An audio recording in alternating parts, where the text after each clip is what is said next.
Bakit maraming born again pastor ay nasa Old Testament pa rin? Bakit maraming born again pastor ay nasa Old Testament pa rin? Anong ibig mong sabihin, Brother Edwin, na yung mga pastor na nasa Old Testament pa rin? What I mean is, bakit maraming pastor na ang gospel nilang tinuturo ay nakabase pa rin sa Old Testament? Samantalang tayo ay nasa New Testament na. Sa madaling salita, usapang gospel ang pag-aaralan natin ngayon. Kasi gaya ng sinabi ko kanina, ibang pastor, hindi ko naman nilalat, no? Warning lang po, wala po akong sinasabing lahat. I mean is yung karamihan.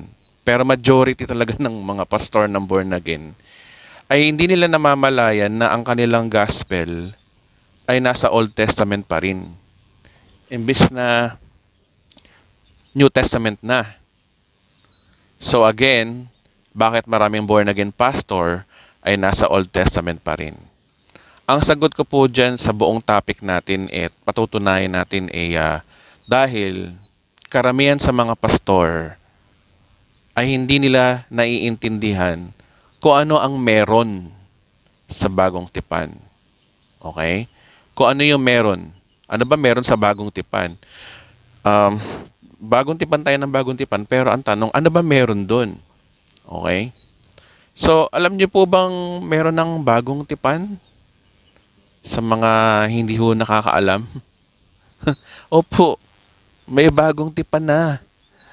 Nakakalungkot, ang gospel ng ibang mga born again churches ngayon ay base pa rin sa Old Testament. Nasa Old Testament pa rin ang kanilang pananaw regarding sa pakikipagrelasyon sa Diyos. Again, hindi ko po nilalahat ha, at hindi ko po nilalahat. Ang kanilang kaligtasan, paghingi ng tawad sa kasalanan, pagiging banal, at kung paano pagpalain at pagalingin sa sakit karamdaman ay base pa rin sa Old Testament. Doon sila humuhugot. Halimbawa, paano ba pagpalain? Kukuha ng verse sa Old Testament, 'di ba? Magko-quote, 'di ba? Paano ba maging banal sa harapan ng Diyos? Sa inyong mga topic na 'yun eh.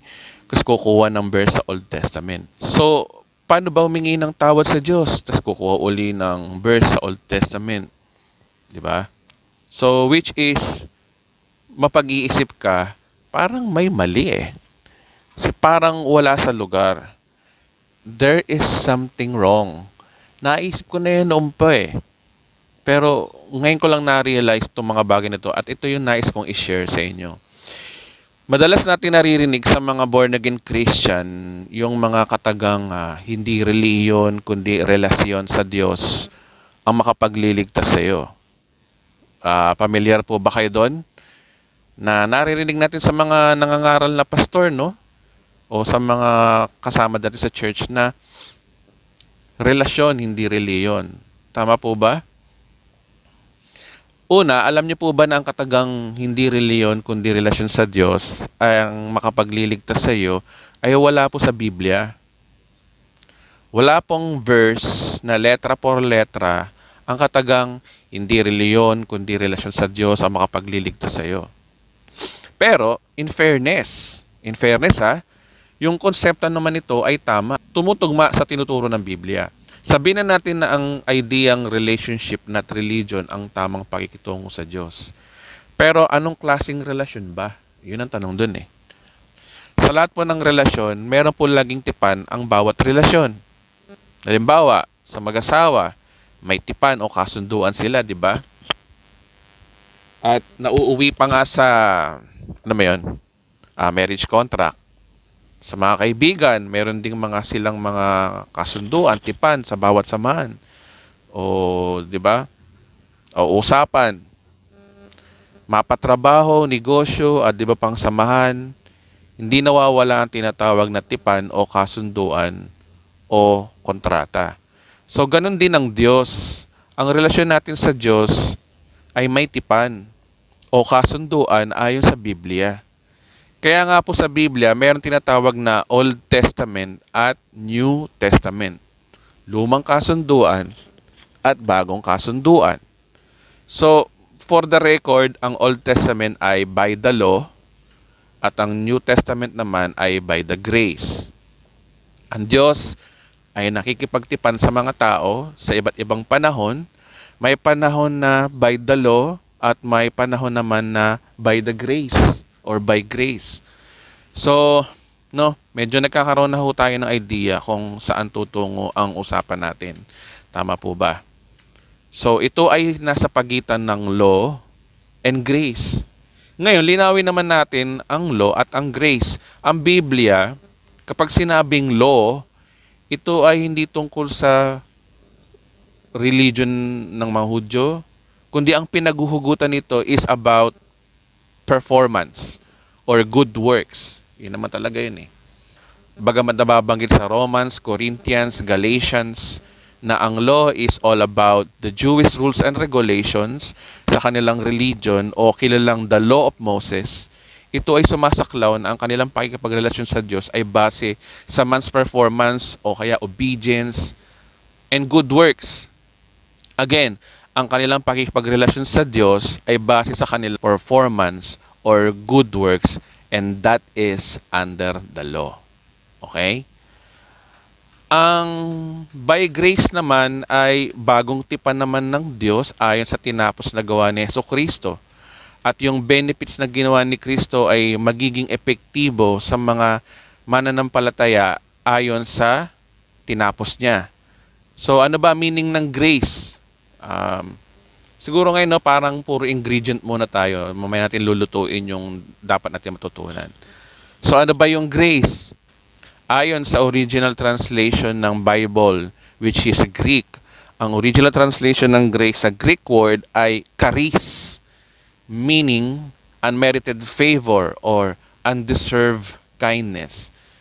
Ang grace is you receive what you do not deserve. Sa madaling salita, grace is regalo. Yan ang layman terms ng word na grace. Kaya siya by grace dahil imbis na ikaw ang mag-perform o gumawa compare sa law, iba ang gumawa nito sa'yo. Okay? May ibang gumawa. It is receiving from God, yun na, ang Diyos na, apart from your performance. Ang grace is tumanggap sa Diyos na hiwalay sa iyong performance or works. Sa law, you receive what you deserve. Pero sa grace ay you receive what you do not deserve. Diba? So, ganoon naman talaga sa law, diba? Sa law, you deserve it. Diba? Mata sa mata, ngipin sa ngipin. Diba? Karma is real. Diba? Mabilis. Hindi kagaya sa grace, iba. Kahit hindi mo deserve ng isang bagay, nakamit mo. Kasi regalo lang, bigay lang. Diba? So, medyo nagigets na po ba natin ang pagkakaiba ng law and grace? So, bigyan ko kayo ng medyo mas kwelang halimbawa. Halimbawa, kakain ka sa Jollibee. Iba yung ikaw ang nagbayad ng in-order mo sa may nanlibre sa'yo. Gets? Sa may nagbayad ng in-order mo o nanlibre sa'yo. Magkaiba yun. Siyempre, mas pipiliin ko na mas masarap yatang kumain ng libre kasi na ikaw yung nagbayad. Pero yun yung magandang halimbawa. Ganon din sa law at grace. Sa law, ikaw ang nagbabayad. Sa grace, may nagbayad sa'yo. Ang law ay receiving from God based by your performance, while grace is receiving from God apart from your performance. Sa law, pwede kang magmalaki dahil ikaw yung nag-perform. Pero sa grace, wala kang ipagmamalaki dahil hindi ikaw ang nagpe-perform. Merong gumawa sa'yo na dapat ikaw ang gumawa. So now, we are now ready for biblical basis na. Kasi we already understand the two distinctive kinds of relationship o pagtrato natin sa Diyos between the law basis and grace basis. Now, linawin na natin ito sa biblical basis naman, no? Kasi mahirap naman yung nagkukwento ko sa inyo ng walang biblical na basihan. So, let us make it biblical. Ito naman yung next question. When are the law and grace given. When are the law and grace given? So, kailan ba nakipagtipan ng Diyos na base sa law? Kailan ba nakipagtipan ang Diyos na base sa grace? So again, usapang relasyon ito sa Diyos kasi yun naman ang madalas na tinarinig sa mga ibang mga pastors, di ba? Relationship to God, not religion. So linawin natin ito sa magitan ng lumang tipan at bagong tipan. Madalas natin naririnig na kapag sinabing Old Testament, ayon sa mga average na Christians, ito daw ay mula Genesis hanggang Malakias or Malakay. At ang New Testament naman ay mula sa Mateo hanggang Revelation. Tama yon kapag ang tungkol sa libro. Siyempre, yun naman, hatiin mo yung mga libro. Pero yung sasabihin mo na kung kailan nagsimula ang Old Testament and New Testament, which is wrong. Very, very wrong po yung ganong pananaw.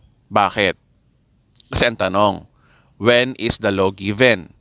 So, Biblia po ang sasagot at hindi yung mga tradisyong haka-haka lang. So sabi sa John chapter 1 verse 17, King James Version to, no?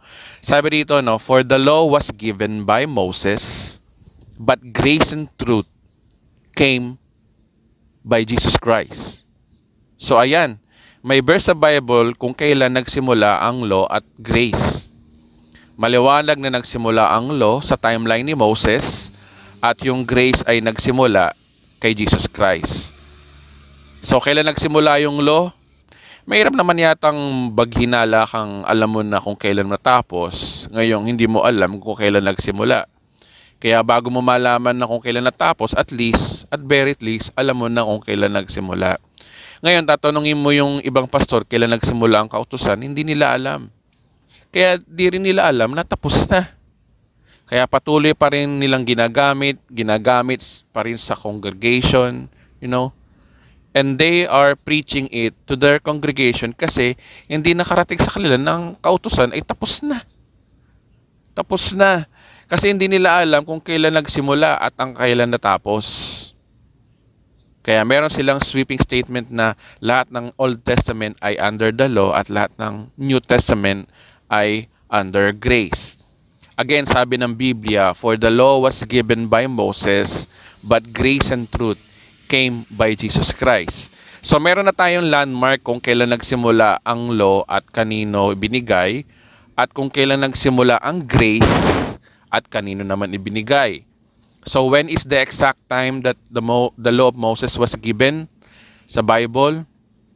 Ito ay nakasulat sa Exodus chapter 20 kung saan doon ibinigay yung unang part ng law, yung 10 utos. Okay, marami kasing law pero isa yung 10 utos. Siyempre, bago mag-chapter 20, may chapter 19. Sa chapter 19, doon nakipagtipan ang Diyos sa mga Israelita about the law. Then, the law started onwards until the death and resurrection of Jesus Christ. So, more about this teaching, nasa baba po yung link at yung pamagat nito ay The End of the Law.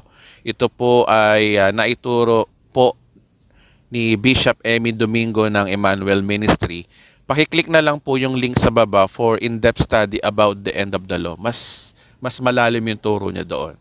Kasi iba yung pag-uusapan natin ngayon eh. So ngayon, kailan naman nagsimula ang grace? Relationship kay Jesus Christ o grace-based. Maring isipin mo, nagsimula ang bagong tipan mula nung nangaral si Christ, which is technically wrong. Kasi the New Testament technically started and initiated sa banal na hapunan. O may verse sa Bible, basahin natin. Mateo 26:27 to 28, Tagalog Popular Version. Sabi dito, no, pagkatapos dumampot siya ng kopa, nagpasalamat sa Diyos at binigay iyon sa kanila. Sinabi niya, uminom kayong lahat nito sapagkat ito ang aking dugo. Pinagtibay nito ang bagong tipan ng Diyos.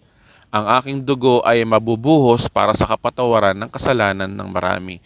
So, isa sa finished work of Christ, yung magbubuo ang kanyang dugo at magkaroon tayo ng kapatawaran sa ating kasalanan. At yun yung bagong tipan. So, ang bagong tipan ay the finished work of Christ. Sa verse na yan, nabanggit dyan ng ating Panginoon mismo. Diba? Bagong tipan. So ano daw ang bagong tipan? Ang kanyang dugo ay mabubuhos para sa kapatawaran ng kasalanan ng marami. So again, maliwanag na ang bagong tipan ay ang finished work of Christ. At isa sa finished work of Christ ay magkaroon tayo ng kapatawaran sa ating mga kasalanan. Isa lang yun. Akala natin yun lang yun. Isa lang yun. Mamaya malalaman natin. Again, take note, ang New Testament ay the finished work of Christ. And that is biblical. Ayan, napakalinaw sa verse, di ba? So, ang big idea dito is the New Testament is all about the finished work of Christ. So ngayon, parang iniisa-isa muna natin, no? Para pagkubaga sa pagluluto, inihiwa-hiwa muna natin ng mga ingredients, mga sibuyas, kamatis, bawang. Iniisa-isa muna natin mga ingredients, then mamaya natin lulutuin. At mamaya natin sasagutin kung bakit yung mga ibang pastor hindi talaga naintindihan ang New Testament. Kaya ang New Testament will take effect after the death and resurrection of Christ. Yung tradisyon na pagkakaalam ng average believers, ang New Testament ay nagsimula daw sa Mateo nung pinanganak si Kristo, that is wrong logic. Kaya ang Gospel of Grace in the Bible started na naituro sa mga epistles books ng New Testament sa pangunguna po ni Apostol Paul. So, mga sulat ni Paul, doon nagsimula ang pangangaral ng Gospel. Dahil remember, the finished work of Christ happened after nang sinabi ni Jesus Christ na finish bago siya mamatay. Kaya nga, namatay si Christ, diba? Sinabi niya, finish. May natapos na siya. So, more on writing si Apostol Paul later po. O siguro sa part 2. Ngayon, ang question, how the two covenant works? Paano ba gumagana to? Unahin po natin ngayon ng under the law. Susunod po sa part 2 ay yung under grace. At yung part 3 naman natin is papaliwanag natin kung paano naligaw yung iba.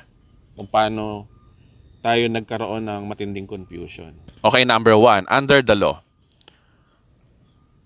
Ang mga under the law ay para lang sa mga Hudyo. Okay, inuulit ko, ang law ay para lang sa mga Hudyo. Yan po ang tinuturo ho ng Biblia. Kaya yung Old Testament, dapat hindi tinuturo sa mga Kristiyano kasi hindi tayo Hudyo. Kasi alam niyo po ba, para sa mga Hudyo na under the law, sila ay merong 613 laws, including all moral law, ceremonial, and civic laws.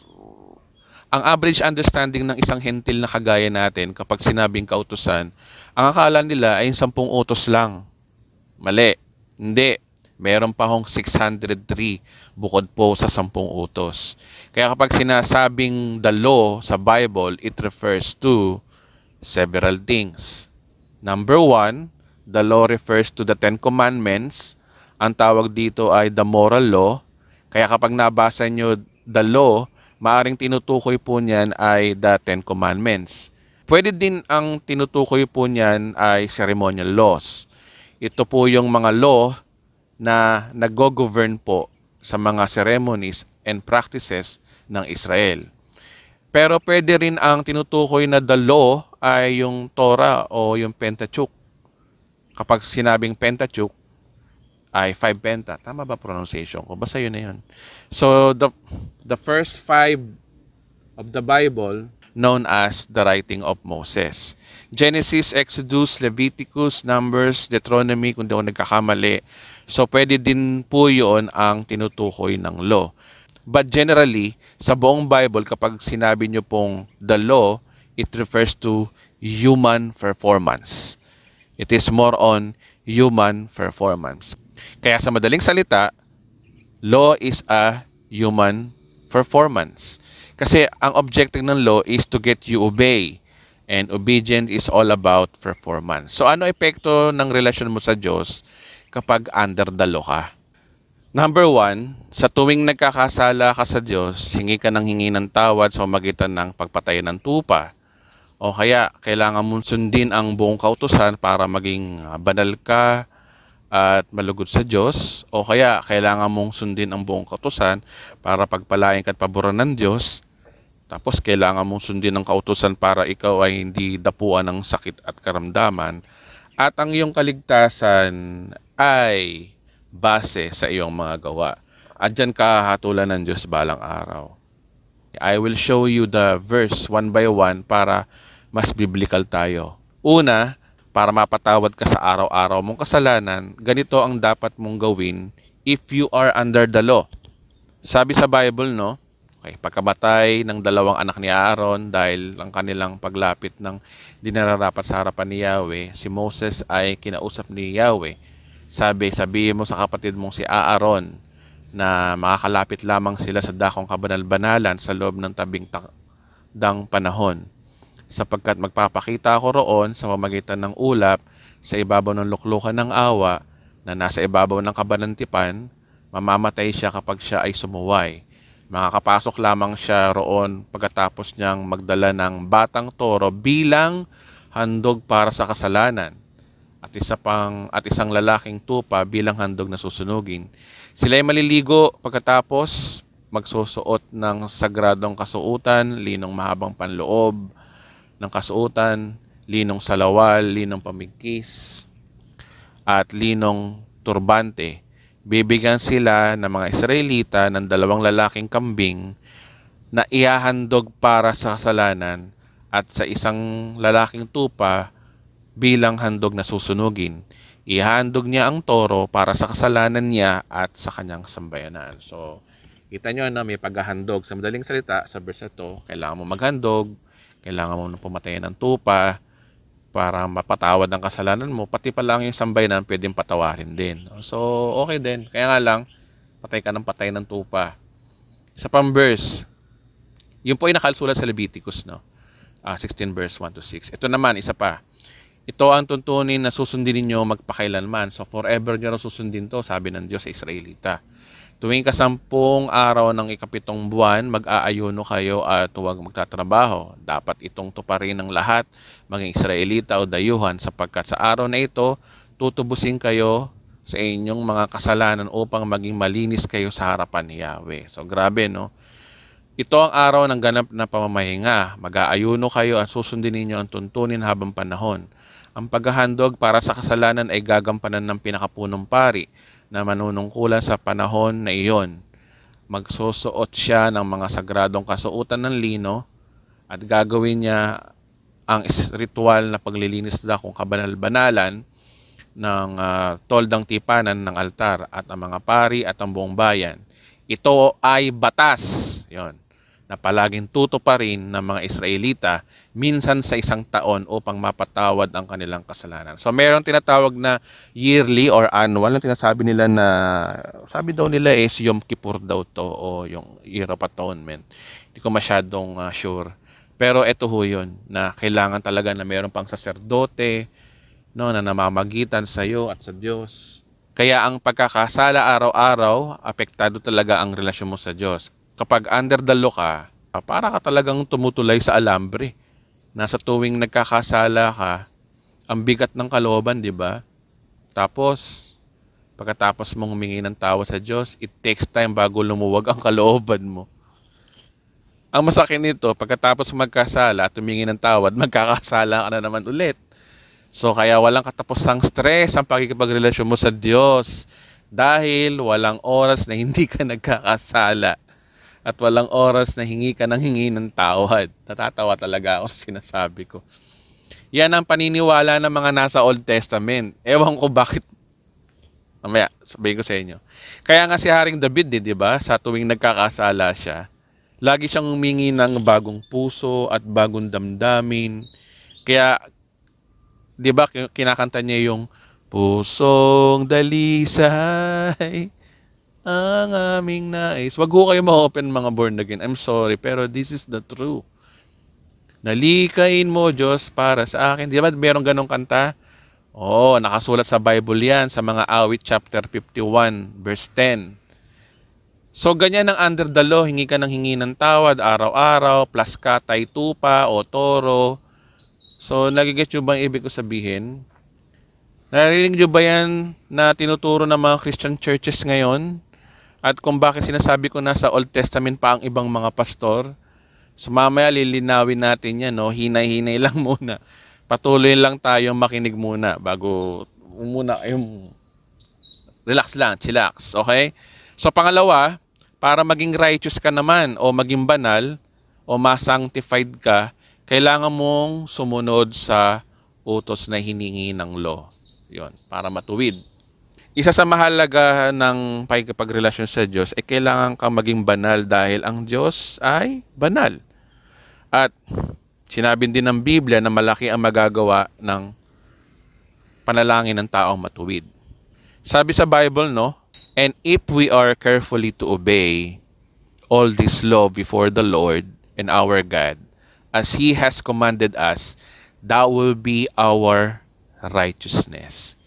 Sabi dyan, no? And if we are carefully to obey, sabi dyan, no? All this law.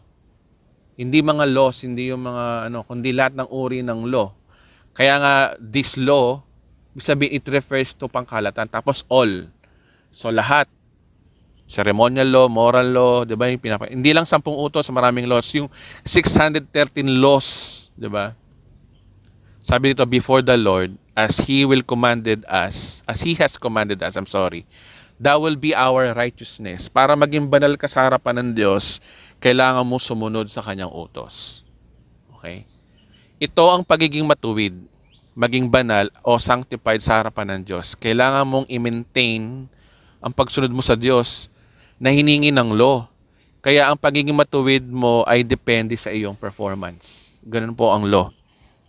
Para ma-please mo ang Diyos, para maging kalugod-lugod ka sa Diyos, sundin mo ang kanyang utos. Di ba?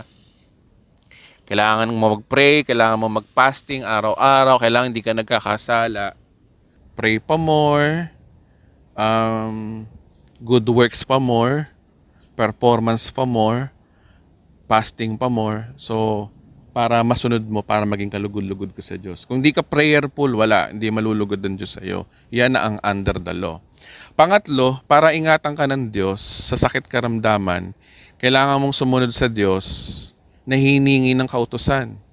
At kapag hindi ka sumunod sa Diyos, magkakaroon ka ng sakit at karamdaman. Yun po ang under the law. Nasa Bible po yan, no? Deuteronomy 7:12. Kung taos-puso ninyong susundin ang utos na ito, tutuparin naman ni Yahweh ang kanyang kasunduan at patuloy niya kayong iibigin tulad ng pinangako niya sa inyong mga ninuno. So jump tayo sa 15. Sabi dito, ilalayo niya kayo sa mga karamdaman, alinman sa mga sakit na ipinaparanas o na ipinaranas sa mga Ehipsyo ay hindi niya padadapuin sa inyo kundi sa inyong mga kaaway. So kaya kapag nasa kautusan ka, merong curse at merong blessings. Yung curse pwedeng sa iyo mapunta at pwede rin sa kaaway mo. Pwedeng sa iyo mapunta o sa kaaway mo, depende sa performance mo. Amen po ba? Ganun po yun. So yung sakit karamdaman, kaya sa law, ang idea nila, kapag nagkakasakit ka, ay isipin nila, naku, may nagawa kang kasalanan sa Panginoon. Tinuturuan ka, pinapalo ka. So yun o ang under the law. Yung idea pong yan is under the law. Eh yun na, may verse oh. Ito yung verse di ba? May sumpa. Di ba? Oh. So dito yung idea na yon sa Old Testament, yung ganong idea. Okay? So pang-apat, para paboran ka ng Diyos, pagpalain, kailangan mo sumunod uli sa utos ng Diyos na hinihingi ng law. So, sabi sa Deuteronomy 11:26, sa araw na ito, binibigyan ko kayo ng pamimilian, pagpapala o sumpa. O, di ba? Sakit, no? Pagpapala kapag sinunod nyo ang kanyang utos, ngunit sumpa kapag sumamba kayo sa ibang Diyos, sa halip na sumunod kayo sa kanyang utos. So again, kapag under the law ka, kapag hindi ka nag-perform, there is a curse. At kapag you perform well, there's a blessing. Di ba? Pagpapalain niya ang lahat ng inyong gawain, sabi dito, no? Pararamihin niya ang inyong mga anak at mga hayop at pasasaganain ang ani ng inyong lupain. muli siya malulugod sa inyo at pagpapalain niya kayo tulad ng ginagawa ng inyong mga ninuno. Ngunit kailangan makinig kayo sa kanya ng buong puso, kaluluwa, sumunod sa kanyang utos. Yan. So para pagpalain ka, under the law, obedience. At ito malupit. Those who are under the law, para pagpalain ka, ibigay mo ang iyong handog o ikapu. Kailangan mo mag-tithes. Under the law. Biblical po yun. Or else, ire-red tag ka ng Diyos sa magnanakaw. Yeah. Kaya under the law, ay magnanakaw sa mga hindi tapat sa pag-ikapu. Basahin natin. Malakay chapter 3, 8-12. Sabi dito, ang tanong ko na matuwid bang pagnakawan ng tao ang Diyos? Hindi. Ngunit pinagnanakawan ninyo ako. Sa paanong paraan? Sa ikasapong bahagi ng mga handog, yung tithes. Sinusumpa ko kayo lahat sapagkat ako ay pinagnanakawan ng buong bansa. Dalhin ninyo ng buong puso ang inyong ikasampung bahagi sa tahanan ng Diyos upang matugunan ang pangangailangan ng aking tahanan. Subukin ninyo ang mga bagay nito kung hindi ko buksan ang mga bintana ng langit at ibuhos sa inyo ang masaganang pagpapala. Hindi ko rin nahayaan salantain ang mga balang ang inyong pananim at mamumunga ng sagana ang inyong ubasan. Dahil dito ay sasabihin ng lahat ng bansa na kayo mapalad sapagkat napakain na manirahan sa inyong lupain, sabi ni Yahweh na makapangyarihan sa lahat. So nagigets nyo na ba kung saan tumutungo itong pinag-uusapan natin? Kung bakit maraming pastor ang nabubudol pa rin ng Old Testament teachings? Madalas maririnig mo sa kanila, naku, hindi ka na nagtatize, Brad. Kaya tuloy ayan, nawawalan ka ng trabaho. Kasi sabi sa Bible, quote yung Malakay 3:10. Old Testament na may sumpa ka ang hindi nagtatides at sabi ng Bible ay ikaw ay magnanakaw, di ba? Ay nako sister, hindi ka na nag-church kaya yung blessings ni Lord na delay. Tapos magko-quote na naman sa Old Testament. Tapos yung kawawang member, yun tuloy ang nagiging pananampalataya. Pasa-pasa na, hawa-hawa na. Ang Diyos pa naman, kung ano yung pananampalataya mo, yun ang mangyayari sa'yo. Ayon sa Numbers 14:28, kung ano yung faith mo, yun ang mangyayari sa'yo. Kung gusto mo mabuhay under the law ka, di ka pipilitin ng Diyos. You have free will, remember? Diba? Numbers 14:28, nakasulat doon, kung ano yung paniniwala mo, yun ang mangyayari sa'yo. Next, panglima, paraan para maligtas. Ganun din, you must fulfill the law pa rin. Minsan, may isang lalaking mayaman na lumapit kay Jesus. Maganda siguro na basahin natin. Marcos 10:17 patuloy. Sabi dito, may isang lalaking patakbong lumapit kay Jesus, lumuhod sa harapan niya at nagtanong, "Mabuting guro, ano po ba ang dapat kong gawin upang makamtan ko ang buhay na walang hanggan?" Sumagot si Jesus, "Bakit mo tinatawag na mabuti? Walang mabuti kundi ang Diyos. Alam mo ba ang mga utos? Huwag kang papatay, huwag kang magngangalunya, huwag kang magnanakaw, huwag kang sasaksi ng katotohanan, huwag kang mandaraya, igalang mo yung ama't ina." Sumagot ang lalaki, "Guro, mula pa po ng aking pagkabata ay tinutupad ko na yan." Magilaw siyang tinignan ni Jesus at sinabi, "May isang bagay pa na dapat mong gawin. Pagbili mo ang iyong ari-arian at ibigay mo sa mga mahihirap ang pinagbilhan at magkaroon ka ng kayamanan sa langit. Pagkatapos bumalik ka at sumunod ka sa akin." Nang marinig ito ng lalaki, siya'y nanlumo at nalungkot nang umalis sapagkat siya'y lubhang napakayaman. Pinagmasdan niya at sinabi sa mga paligid, tunay nga napakahirap pumasok sa kaharian ng langit ang mayayaman. Nagtaka ang mga alagad, sinabi ni Jesus at muli sinabi ni Jesus, "Mga anak, talagang napakahirap makapasok sa kaharian ng Diyos. Mas madali pang dumaan ang kamelyo sa butas ng karayom kaysa sa mayaman na mapabilang sa kaharian ng Diyos." Remember, si Christ ay hindi pa napapako sa krus, namamatay at nabubuhay na maguli sa tagpong ito. Okay?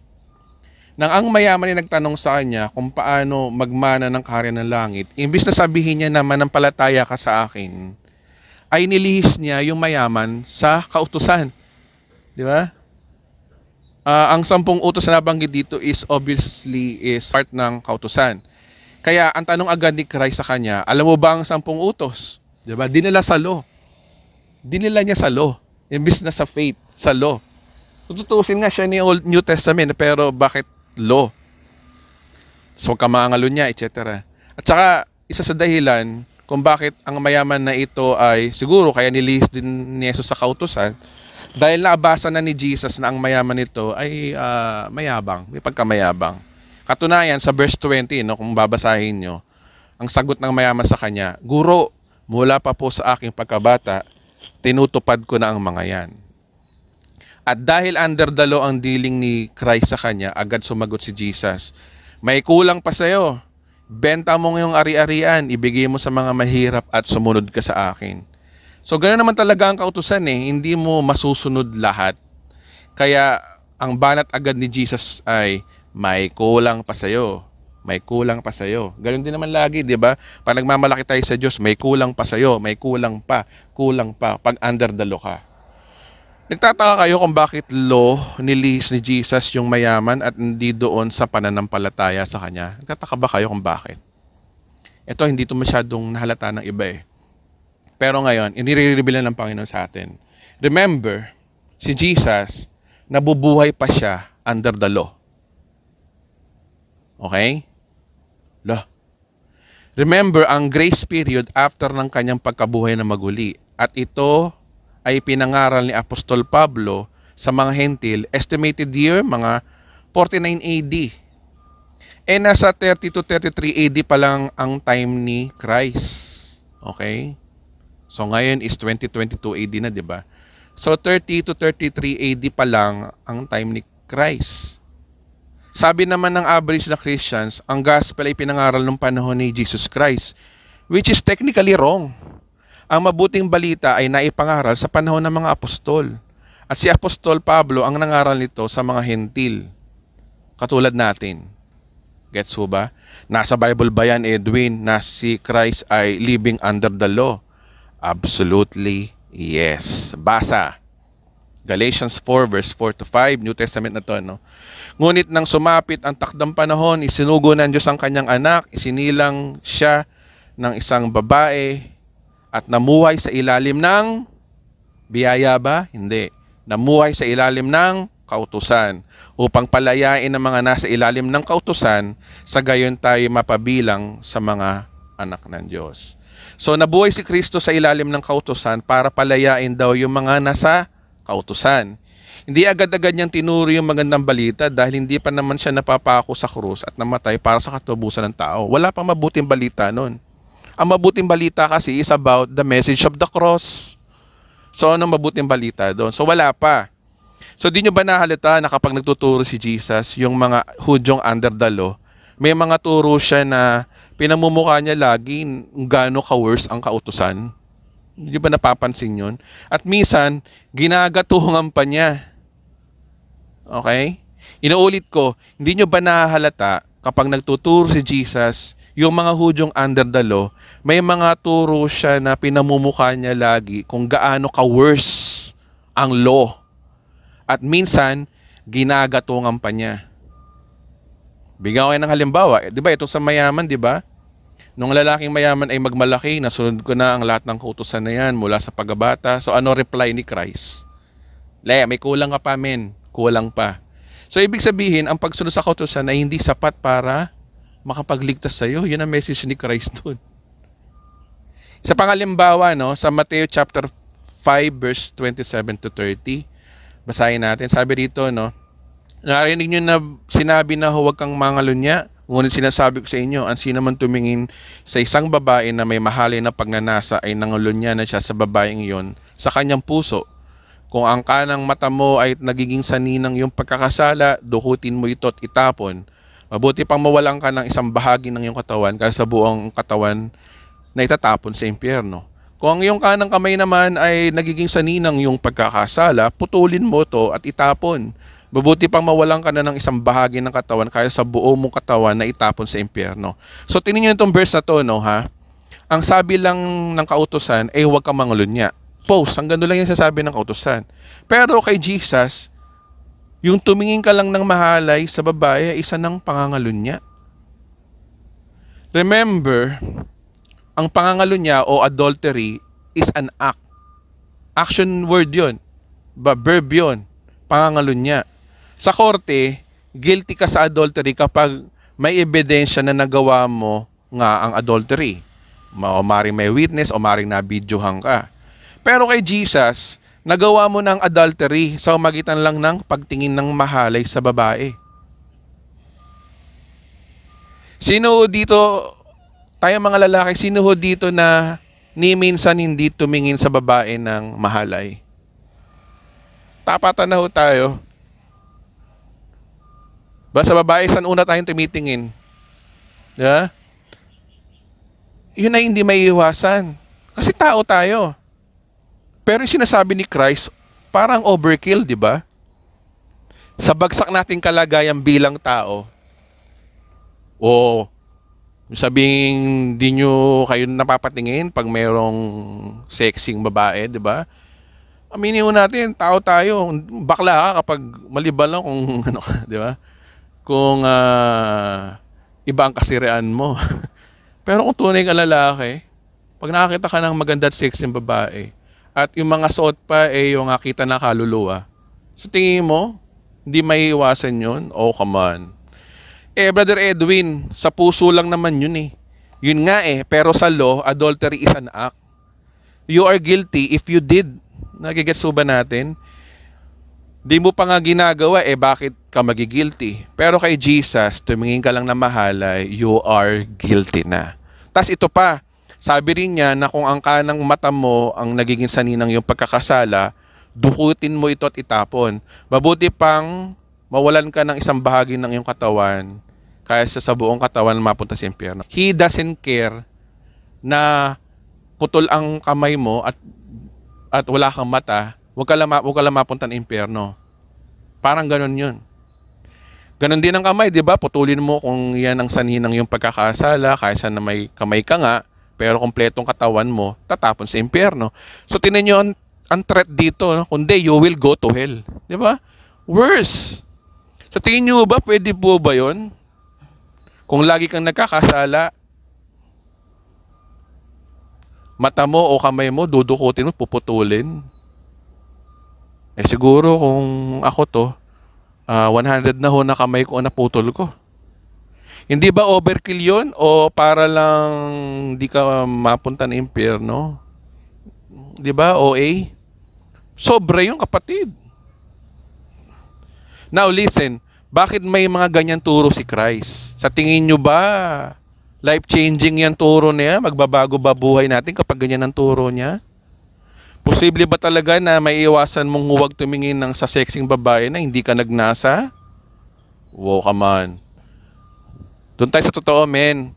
Posible ba talaga na may iwasan mo rin magmura o magsalita ng ulol sa ibang profanity words? Kasi sabi rin din sa Bible, di ba? Mateo 5:22, nakasulat doon, ang sino magsabi sa kanyang kapatid na ulol ka, ay mapapasa apoy na impyerno. Kasi ang topic doon is regarding sa pagpatay, di ba? Yung pa, example yun. Oh, come on, that is impossible mga kapatid. Sa bagsak na kalagayan ng tao, hindi natin may iwasan yan. Ngayon, ang tanong, bakit ganun ang turo ni Christ? Ano yun, nangingingkoy lang si Lord? O nagjo-joke lang ba siya? Kasi parang katawa-tawa sa sobrang imposibleng masunod yung turo niya. O kaya, may malalim siyang reason kung bakit pinamamaga niya ang kautusan. I will show you the verse kung bakit. Imposibleng wala siyang reason o wala siyang malalim na reason kung bakit niya tinuturo yun. Naging maliwanag ang sagot na ito after the resurrection of Christ and when the gospel preached by Apostle Paul. Sabi sa Galatians 3:24, wherefore the law was our schoolmaster to bring us unto Christ, that we might justified by faith. Mga taga-Galatia 3:24 uli sa Tagalog, ano pa ang kautusan ang siyang naging tagapagturo natin upang ihatid tayo kay Kristo, upang ang ariing ganap sa magitan ng pananampalataya. So ang kautusan pala, ang hangganan pala nito ay dalhin tayo kay Kristo. Paano yun? Means, dahil sa bagsak na kalagayan ng tao at walang kakayahan sundin ng kautusan sa pamamagitan ng mabubuting gawa o performance, ang sabi ng Old Testament books, sabi ng Biblia, Old Testament books to, lahat tayo ay naging marumi sa Isaiah, no?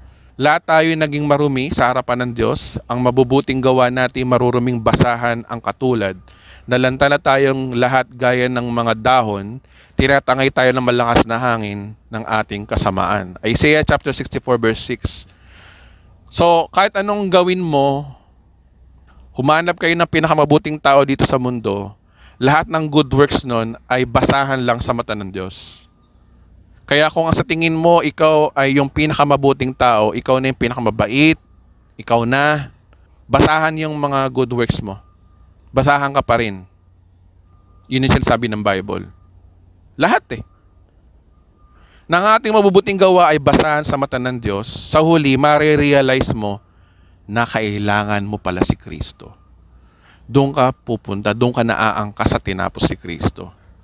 Yan ang motibo ni Jesus Christ sa mga Hudyong kausap niya na ang kautusan, walang ginawa yan kundi pamukha sa iyo na makasalanan ka. Walang pag-asang maabot mo ang kaligtasan, kapatawaran, pagpapala at kagalingan sa pamamagitan ng iyong performance. Hanggang sumuko ka na at kailangan mo nang lumapit kay Kristo. Ngayon, sino ang bida sa bandang huli? Ang mga pastor ba? Ang church ba? Kapag tinuro to? Hindi. Kapag tinuro to, si Kristo pa rin ang bida at wala tayong ipagmamalaki. Yun po yung layunin kung bakit ko po tinuturo sa inyo to. Para si Kristo naman ang bida. Marami kayong preaching na kadalasan nauuwi ang bida, simbahan, ang bida si pastor, ang bida si ganto. Pero ito ang tinuturo ko sa inyo. At nice kong i-share nyo sa iba. Si Kristo ang bida. Wala ho tayong ipagmamalaki. Ngayon ang tanong dito, at dito na rin ako magtatapos. Kung ang dulo ng kautusan ay lumapit tayo kay Kristo, ano ba ang ginawa ni Kristo? At yan ang ating lilinawin. Kasi ang finished work of Christ ay hindi naging malinaw sa katuruan sa ibang evangelical or born again Christian. Yan po ang tutumbukin natin sa part 2 na ito. So ngayon, here's our big idea. Ano epekto ng relasyon mo sa Diyos kapag under the law ka? So ito yung table natin, no? So benefits under the law, pero pang under full grace, pero next topic po yan. Ngayon, to obtain forgiveness, kailangan mo ng magpatay ng tupa yearly o araw-araw, depende sa hiningin ng kautusan. Para maging banal ka sa harapan ng Diyos, kailangan mo sumunod sa law.